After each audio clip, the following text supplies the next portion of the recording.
to be here today and want to start by thanking Bill Maurer, who not only invited us and set up this wonderful event, but also is our co-principal investigator on our research project, which allowed us to get through the IRB.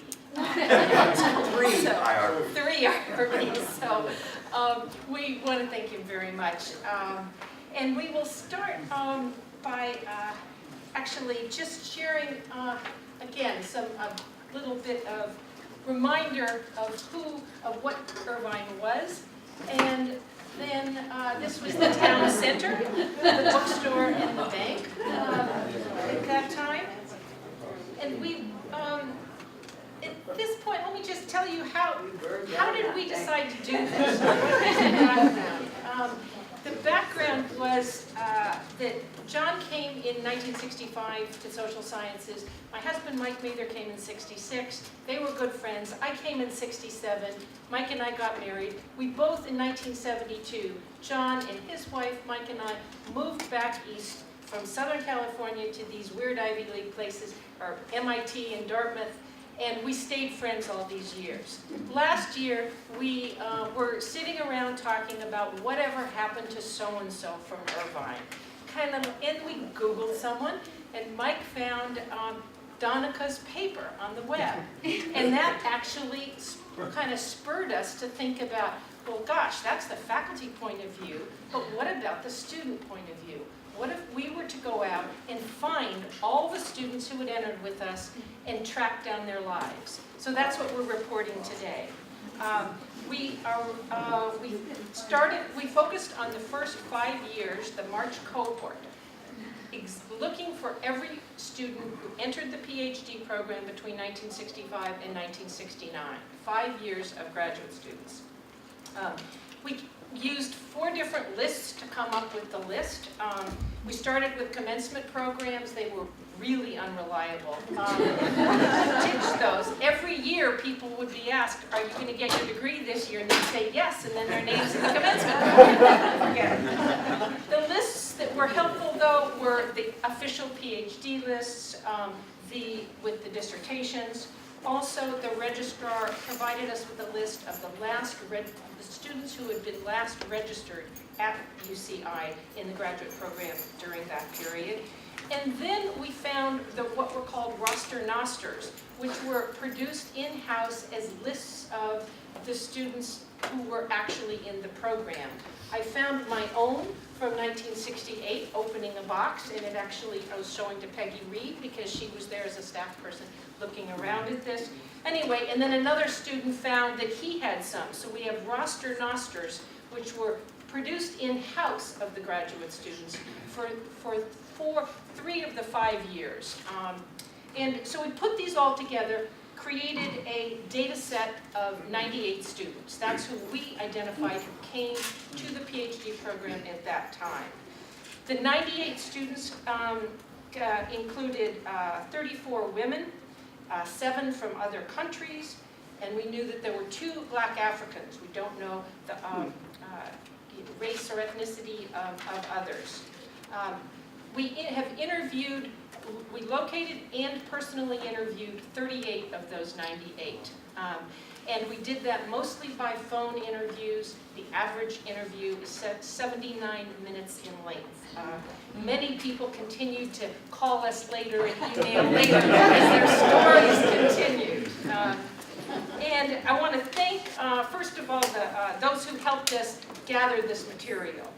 Gary Mauser, who's in British Columbia, Marcia Dravkin-Hopwood, and Julie Roberts-Agosh, who helped us track down names. Also, I want to thank the librarians, Steve McLeod and Christine Kim, who helped us with some documentation on the dissertations, and Mark Fonseca in the registrar's office. Now, what we present here is highly preliminary in a sense that we still have another dozen people we have email addresses and phone numbers for around the country whom we intend to interview, and another 40 or so that we have no idea where they are, and we have a list if you can help us. So with that, like Donica's, we have oversampled the successful students, obviously, because they're easier to find. You just put in their name and Google them, and there they are 50 years later. In addition, though, we did find out that there's a good 10 to 20% of our 98 who were only here at Irvine for a year or less. And we'd love to find them, but they're harder to find. Finally, there are 10 of the 98 that we know have died already. So with that, we're going to now go through, John's going to present some of the national cohort data about graduate education, and then what happened to the PhDs here. Then we'll look at who came to this program and the nature of the program, and we'll end with some what became of them, what are their careers, and how did the students reflect upon their experiences at Irvine. Well, this is it's been great fun. We'll also, as Lynn suggested, really enlist as much aid as we can get finding these extra 40. Jim taught us you had to have a problematic or some framing idea. So we made one up to embed this. One is the sort of theory that the PhD or the American college system is the jewel of the country. The PhD is the pinnacle of it. But we also know the PhD, there's cost to it, right? And the cost, of course, the expense is not just the finances, which are rising strategically, but the time and energy and pain it takes. The problematic here is a quote from, this is Rubenstein, who was the president of Harvard for a while. And he says, attrition rates of 50% or more would be a scandal in any professional school, but the culture of social science and the culture of the PhD programs generally is that that's the natural order. The natural order. And so kind of ponder that a little bit as we talk about what's gone on. We do have some baseline data. It's not very good. There have been a number of studies, mostly are studies of single institutions. They often aggregate the data, so it's rather meaningless. But one study that Rubenstein himself did with a colleague gives you an idea of the completion rates, attrition rates in these schools. It's around 50%. It obviously varies by discipline. And the time to finish is an average time to finish. This is the data we could find that came the closest to our period that we studied. The period from 65 to 69. This data is 64 to 72. So it's in that neighborhood. If you want to look at current data, this is the best study that's around. It's a massive 4-volume graduate school console data of 31 elite programs, PhD programs, noting the average completion rate, the tenure completion rate across the fields. And they broke it out by 6 specific fields. So I don't want to talk about that, but the average completion rate is that. What I would like to do is think a little bit about, here's Irvine, right? Here we are at Irvine.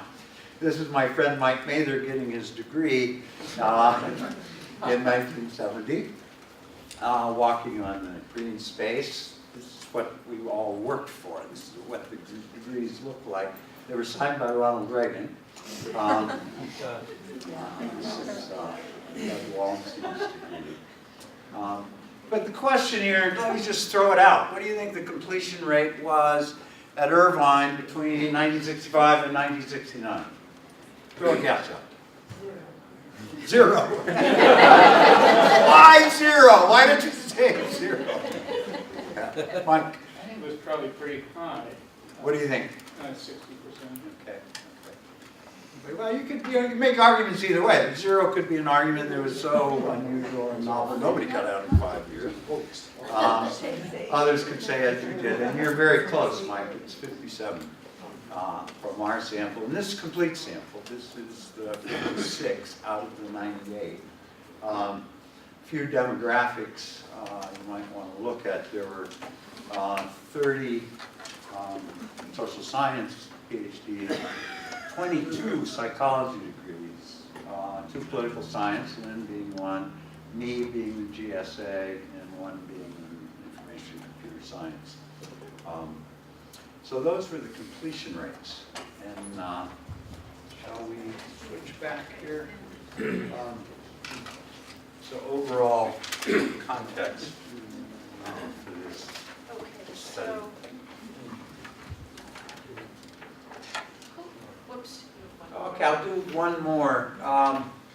The UCI time to finish, which is the rate, 5.21. You can read this. There's nothing surprising about this. Psychology is a little bit quicker than the social science. The range is interesting. In the social science, the range went from, we had one graduate at 1 year, was the very first person here who had done most of the work elsewhere, to 12 years. In the psychology runs from a couple of years to about 9. The women graduated at a little bit slower rate, but it's not a huge difference. This harkens back to Rubenstein's notion of, is there a cost here? If we're talking, we're all promised we'll be out in 4 years, right? And rarely does it happen. Okay, and just note the size of the PhD class for each of these years. Although these are from the official statistical records, and they're pretty close to our roster noster in each one. But just note that first that's the total number of graduate students, not the number of the admits each year. Large jump between 66 and 67, another big jump between 68 and 69 in the number of grad students. The 68 to 69 was in part because this is when you started to see graduates that were undergraduates here who wanted to stay at Irvine. Another point is that, again, psychology was a very significant area within the social sciences. Psych was the only one originally that was allowed to give its degree in addition to social science. Later, other disciplines were allowed to give theirs. Finally, that there was a growth in the faculty size, as you can see. And in '68, a number of key senior faculty were hired. This is when Kim Romney, Bill Sharp, and Harvey Sachs in sociology. And who were the most active chairs of dissertations and primary advisors? Here, we just went through the 56 dissertations that emerged from our cohort of 98 students in the March era. And as you can see, first of all, that about 1/3 of the students were advised by just 4 faculty members. Secondly, you can see that there's kind of a dominance in sociology, anthropology, in somewhat psychology. Doug Chalmers was in psycholinguistic psychology, learning and development, and Mike Cole, who has been mentioned, who went to San Diego. Mike Bronstein also. But then there were other faculty who had 1 or 2 students. So there were a number of 16. So the faculty were distributed as advisors across the graduate students. Next, where did the students come from? And here we can see, again, a couple of points that 3/4 of them came directly from school, either undergraduate programs or master's programs. This meant that they were a fairly young group. Half of them were 21, 22 years of age. Another 10 came from the workforce, working full-time, but even then, most of them had only been working a couple of years. There was one who had been working at RAND for 12 years when he joined. But others were really, again, quite young as a group of graduate students. Some of those who were taking classes at Women Work were also taking classes at night, and that encouraged them to go for a PhD. Another point that's kind of interesting is the predominance of Californians. This is the new California school, and if you add all the work, Southern and Northern California, 3/4 of those that we interviewed had come to Irvine from somewhere in California. Okay, so we've got the campus, again, the newness. Who were they? We want to figure out next who they... This is the tower that Bill pointed out early, the social science tower. Yes. No, that's humanities. There's historian Sam Culloch with Jim March. This is a telegram that I got telling me that I had been awarded a fellowship. Now, I thought this was a pretty classy thing to send a telegram to a student who's 20 years old saying, you're going to get a full ride if you come to this school. That was an NDA research fellowship. This is part of and related to that is the fact that almost every student we interviewed said they had financial support. They had a TA-ship, they had an NDA fellow, they had a researchership. It was really quite flushed for the graduate students. Now, there was also an elitism about it. Now, this is a letter that my advisor, Martin Shapiro, had written to a student who wanted to know, and I don't know whether you can read this, I'll just read a little bit of it. I got this 10 years later meeting someone at a convention who said, oh my God, you worked with Martin Shapiro at Irvine? Well, let me tell you about a funny letter that circulated in our department from someone who didn't go there. Brad Smith said, what do you do with a PhD in social science?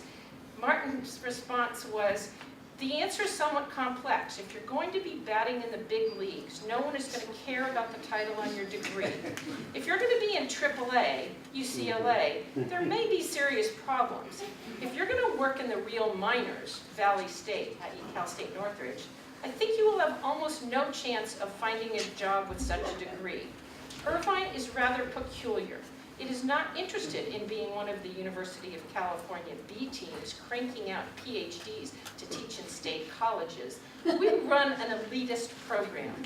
We expect to place our students in first class. And he ends, if you find this letter offensive or excessively frank, it nonetheless conveys the spirit of our enterprise. When I called Martin to ask whether I could share his name with this letter, he says, of course, I don't care. But then he underscored, and this is in the phone a month ago, he said, you know, it was very important to us at the time that we not be a minor branch of the University of California. We were special. And I think, again, this goes with what you're hearing from others. Okay. Why the social science program? Why did they come here? Okay, this was, these are kind of the reasons that they gave. These are all the people we interviewed, 38 interviews. And it was basically the most, listed sort of in order of how frequent the comment was. But many people gave more than one comment. So following a faculty member, you know, this was Bill Feeney says, Mike Bronstein was leaving Arizona State. I was in his night class. I followed him here. I transferred to UCLA with Harvey Sachs when he went there. I just followed him. Another, when I asked, why did you choose Irvine? I didn't choose Irvine, I chose Sachs. Another, I taught it, you know, at Stony Brook. Well, Dave said that was coming, he said, come with me. So there was definitely a character of sort of following an individual. Another was following the advice of an individual. So a personal recommendation from a faculty member or a friend. You know, a senior faculty member just recommended it. He said it was full of new ideas. It's a brand new campus. California was also very appealing to me. I wanted to get out of living in the East if I could. Kind of a go west young man. Then there were the undergraduates who wanted more. Now, 3 of the 38 interviews we did were really in the class of, entered in 70, not in 69. We kept hearing about them as graduate students, thought of them as graduate students, and only later, when we got another roster noster, learned they didn't enter until 70. And people's memories as to when they entered were not always the best, so we actually needed to take. But meanwhile, we did the interviews, and they were great. But what we found was, they often said, because as juniors or seniors, they were working so closely with the faculty because there were so many faculty and so few graduate students, they were treated like graduate students, and so they just stayed. I got into, and others says, I got into the grad school the easy way. I went to see March after I graduated Irvine, and I just asked about the PhD program. Now there's another theme. There are a lot of comments about, it's cold and dreary, it's rainy here in Edmonton, I want to get to California. So the location had the weather element, but it also had an element that is captured by these comments. Well, I got married that summer in '68, and my fiance was already at Irvine, so I chose it for that reason. Or I never thought of going anywhere else because we were living in Newport Beach and I was there. My husband worked at Hughes Aircraft. Or choice of graduate school, pretty easy. I just followed my boyfriend. He was a few years ahead of me. Interestingly, 6 of the 13 women we interviewed said they had basically followed a guy, husband, boyfriend. No men gave that. Interdisciplinarity, yes, important. I was in the midst of a MA program in psych at Long Beach State, but my interests were broader. I cared about political science, history, other fields. Or interdisciplinary played a big part. I was still playing around with whether I wanted to be a sociologist or a political scientist. I felt that Irvine could accommodate the switch. The computers and the formal models, this was important. For a number of people, as one, it was the computing, not the interdisciplinary, that attracted me. Another's commented, well, UCI came to fruition in 1965. It was really UC-IBM. So the importance of, and then the serendipity, a few people, it was just kind of happenstance, I ended up there. Now, here is the, this is the TA room. That's Gary Sloan, sociology, his dog Princess, Mike Cohen, who was in political science, and Mike Mather in sociology. This was, the TA room was important. The grad students worked out of many, they called, one says, the bullpen office on the top floor. There were desks lining the walls, and there were windows. It looked over the main road. We'd have a party there every Friday and watch the traffic backing up. The computer cards, this is the punch cards used. Doug Walston sent this photo from his dissertation. And then, again, Mike and Jim Bohr poring over some computer printouts. This was Convocation 1968. All sitting, these rocks are somewhere in the middle of campus, but when I walked around here, I couldn't find them anymore for all the trees. But then they really stood out. And that's Gary Mauser sitting on the stoop. The others actually were in social sciences, but I can't remember their names. Okay, what was it about the Irvine experience? What was common to it? Some of the things have already been mentioned. This fact that there were the structural features such as the autonomy and flexibility. The fact that there was no easy out. That is, you had to sign up for a PhD. There was no master's degree. As one said, I asked them, when I decided to leave, I asked them to give me a master's degree. I figured I should get something for all the work I put in. They wouldn't do it though, and Kim told me, we don't give masters in social science. So it was out to the real world. Other students commented we asked about their classroom experiences. Well, the classes were pretty loose. It was more like a study group, not a formal class. or actually almost all my classes were independent studies. Or what I remember was the math and the statistics. That was the important part. So again, math and modeling was key. Another was how did you create this crossing discipline and crossing methods? Partly it was the space, as Donica mentioned, the faculty offices all distributed across the disciplinary boundaries so that there wouldn't be a pod of any one set of faculty. And the students in the TA room similarly mixed all up. And I know there were at least 2 marriages that emerged from the different student groups in the 98 in our sample. But also in terms of the discussion, we had that you could, as one said, you could say we were all methodologists. That's what we learned at Irvine. We learned how to invent methods, not theory. You could study anything and you had the tools to do it. Then the Friday afternoons, there were the parties, there were also the seminars. Ideas mattered. We got into these lengthy discussions. A speaker would come, a faculty member would present something, and we really cared. Nancy Jacob, who worked with Bill Sharp, who got the Nobel Prize in Economics, says, I remember afterwards coming and telling Bill about a seminar I had just been on about mapping kinship networks in Africa. I talked to him and I said, couldn't we use this for portfolio theory with stocks? There was another who commented, there was this love of ideas and intellectual flexibility. Another commented, we were arrogant, but it gave you enormous confidence that as a grad student, you were somehow at the leading edge around the best people, and no one else was doing what you were doing. And I can remember this when I went on my interview at Dartmouth, which was, they were going co-ed, they needed to hire a woman, there are 20 men in the department, and they had already interviewed 7 and rejected them. These were all from Ivy League. And I come like, yeah, what? So what's the big deal? And I just sort of took over, and they're like, wow, she's not intimidated. I didn't even know what Dartmouth was. It was in the East somewhere.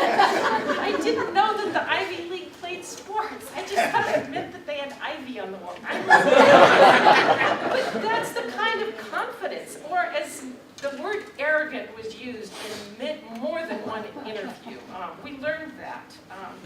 We also learned that it was this informal, egalitarian place.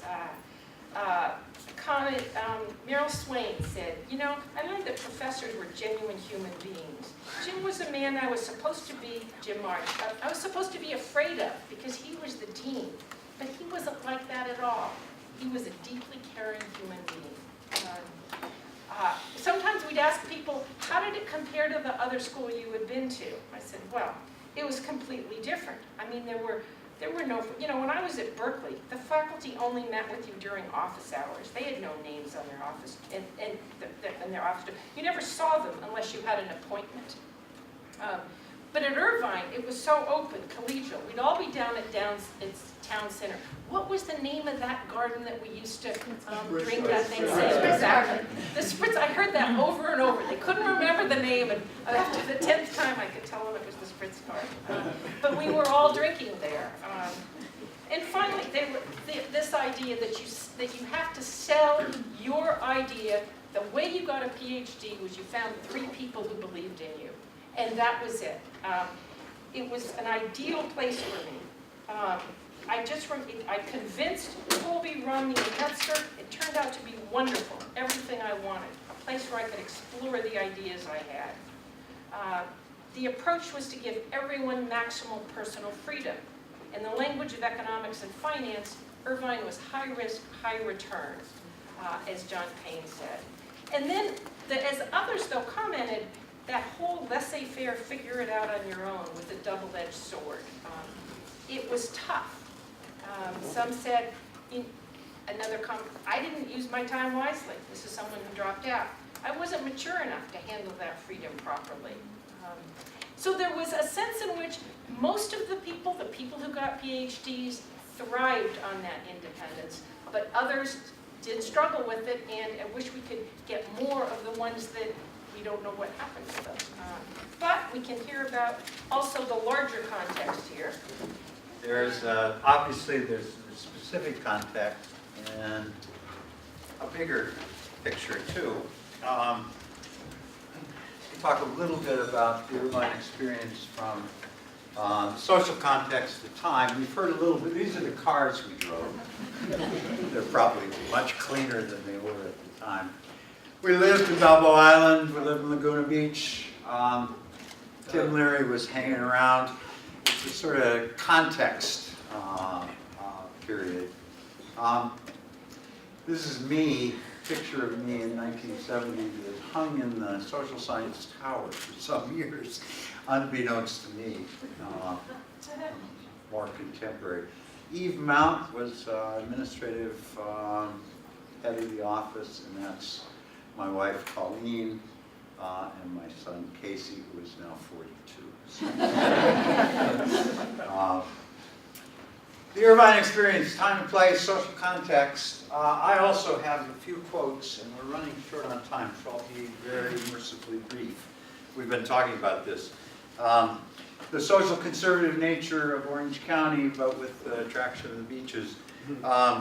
Meryl Swain said, "I'd driven home from campus with a bumper sticker on my car for Brown.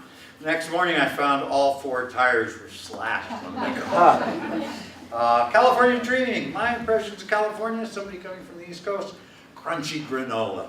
My impressions of Irvine, they merged together. One day in the spring of '66, Mike, this being Mike Cole, came to our lab and asked at Yale and asked if I'd like to move to California. It had been a miserably gray, wet, cold, lonely New Haven. Popular song at the time was California Dreamin'. The prospect of spending time in the sun was bright indeed. I almost knew nothing about Irvine, but the lab was going to move there. I wanted to go along. It was the easiest decision I ever made. When I got to Irvine, it was a real culture shock. My first impression had nothing to do with UCI, however. It was Southern California, life and culture. I was absolutely blown away. I lived on Balboa Peninsula by the pier, right in the thick of things. I loved it. Mark Miller. Irvine seemed like a great rock and roll band. Just the right people coming together at the right time and just wanted to go along for the ride. Pam Koger, a little different. It was a time of sex, drugs, rock and roll, I remember. Coke was everywhere. I knew Phil's professor. Phil was her boyfriend at the time. He took me to see him, and the professor took me to see his horoscope lady. And he put a hit on me. Me, Phil's girlfriend. I was 20 years younger. Pretty crazy place. Ellen Wildman says, the whole campus during the 60s was an innovative place. Everything was an experiment, not just the social science program. I was in the middle of things too, some very weird things. I lived with my husband for a time on the farm. I got a job there from the social sciences since they needed someone to protect it from all the hippies. So that, in some sense, is a larger context, this new university. There is a kind of conclusion here. Bill Sharp has been mentioned by... Career stuff first. Well, that's what I'm going to do, but I sort of want to set it up. Bill Sharp quote from Donitch's paper in your interview with him. He was saying, he was rather dyspeptic. Reviewing, thinking about the Irvine experiment, there was not enough coherent notion of what was truly interdisciplinary group could do. It veered off, which I think was partly contagion from the cultural situation at the time, into being so virulently anti-establishment and partly threw out the ideas of doing serious research, testing, peer review, what have you. It was a sort of flower child mentality. I characterize it to others as it was a really interesting experiment, but unfortunately, all the rats died. Well, here are 2 rats living and feeling pretty good. And this is what happened to the 56 people or the ones we can contact and know what happened to them. And it looks a little bit different. 16 had pretty successful research academic or having pretty successful research and academic careers. You can read the numbers. Many went into teaching. We underlined or put research first if they were predominantly research universities, and teaching if they were prominently teaching organizations. A number of people went into other lines of work, technical computing work, research, business management, clinical practice, and another category, of course. John Payne was at Duke most of his career. He said about Irvine and his experience, I think it's an interesting quote, "The school was good enough in other people's eyes at the time that they wouldn't be shocked if you turned out good. But the school wasn't well enough established that other people would know you were good because you came from Irvine." There's a bit of that sort of newness tension. Anita Pomerantz, conversational analyst, very well thought of and regarded, said, well, there's an argument that if you're in a program of social science rather than anthropology or sociology, you're not employable. That's not been my experience. I got jobs because of what I did. I suppose I could have done better, maybe, had I focused on just one thing, but then I'd had a very different career, and I would have become a different person, probably one with an ulcer. Nancy Jacob, who became the dean at the University of Washington Business School. When I got out of UCI, I discovered that when I talked to universities, we were at the forefront of what was going on, a little bit of what Lynn was saying. I mean, nobody else was doing what we were doing. I got offers from all kinds of schools. Teaching research side, Beryl Bellman says he spent 20 years at LA State, moved around some. But my first job, I went to Chenard Art Institute. They were looking for a psychologist to teach in their 3-person critical study group, and they hired me. I always wanted to work with artists, so it seemed like a good deal. You ask what I've taken away from Irvine? Well, I think all I've done is because of my degree in social science, psychology, the linguistics, the anthropology, the communications work, the intercultural perspective, and even ethnomethodology have all been extremely useful. Marcia Drapkin says, it took me out of hardcore computing. This is one of our technical careers. It took me out of hard computing and what today is called informatics, gave me a broader perspective. Phil Feeney's at Long Beach State. After I graduated teaching at San Diego State, everything I did was interdisciplinary. Nothing was straight cycle. My research developed some experiments across borders. All my thinking about computers, information, all was interdisciplinary. And I'm sure that came from my graduate years at Irvine. Jim Borg, guy that runs a pretty large and built pretty large organization, manufacturing organization, said I'd not be nearly as successful as I am in this business if I hadn't had the experience of talking to bright, verbal, capable people about issues of importance. My customers are major companies. It doesn't bother me to walk in and talk directly to the CEO of Coke, Pepsi, Dr. Pepper, and have no problems. I can talk comfortably with them because I have confidence and experience in talking to bright and inquisitive people, and that goes back to grad student days. It's really valuable. The last one from John Hale. Doing what I did, cognitive analysis, cognitive anthropology data analysis, allowed me to go into market research, which I could do as a consultant. Irvine certainly made a social scientist out of me, a mile wide and an inch deep, and you can quote me on that. And John, I just did. So. I think our data sort of questions Bill Sharp's view of, and not only Bill Sharp's view, but a lot of the views that what we have at Irvine is a question of a failure of an institutional sort, didn't last, didn't stick, changed a little bit. I think it's a very different story, at least from a personal standpoint. Maybe an institutional failure in some people's eyes, because it looks a little different today than it did. But I think it was, by these careers, remarkably powerful experience that I think is pretty successful. If you had to go on a meta-analysis here, well, what are some of the features of Irvine at that time? Well, you've got a very open-ended place, very informal form of socialization. There's no sequence to it. It's all kind of random order, a variable process in which you may or may not take your generals at a particular time. There weren't, in Jim March's words, checkpoints that you had to go through and show your credentials and papers at every point. Very open. Very, very open and inventive, flexible. There wasn't any timetable. And you could pretty much do what you wanted to do. It was very individual. It wasn't a collective process. I think some of the pictures, with the exception of the TA room, people are kind of apart. When we asked people in our interviews, well, who do you remember from your cohort? Not a lot comes up. Friendships weren't maintained in some sense. It was not a cohort. They didn't think in a kind of similar sort of way. Highly, highly individualized. Probably drives the alumni fundraising groups crazy. But it was a very interesting place. Jim, thank you. And thank you for the people we talked to. They all said that. Thank you, John. Thank you.